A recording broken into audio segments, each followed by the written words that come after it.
Uhali gani mtazamaji wa Gift Online TV, kuelekea mchezo wa fainali kwa siku hii ya leo visiwani Zanzibar, mwenyekiti wa klabu ya Simba Mangungu amesisitiza hadhi ya kikosi chao hakina hofu kucheza na Yanga. Timu hizo mbili zinashuka dimbani kwa siku ya leo katika fainali hiyo kwenye uwanja wa New Aman Complex visiwani humo, huku Yanga walimgaia fainali baada ya kumfunga Azam FC bao 2-0 katika mchezo wa nusu fainali ya kwanza, huku Simba ikitinga fainali baada ya kumfunga na kulipa kisasi dhidi ya Mlandege kwa idadi ya mabao 3-0. Mangungu amesema kulingana na ubora wa timu kubwa ambayo haiogopi kukutana na mpinzani yeyote atakayejitokeza mbele yake. Simba ni timu kubwa, haiogopi kucheza na yoyote atakayekuja mbele yake, alisema kwa msisitizo. Kauli hiyo imekuja wakati Simba ikiendelea na maandalizi ya fainali hiyo.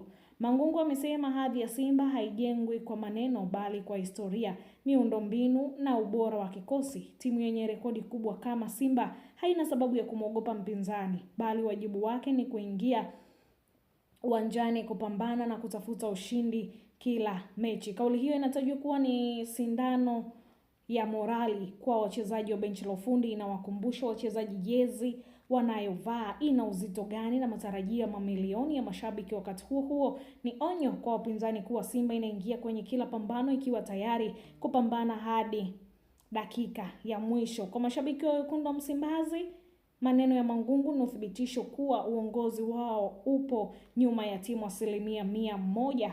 Sasa jukumu limebaki kwa wachezaji kutafsiri jeuri hiyo uwanjani.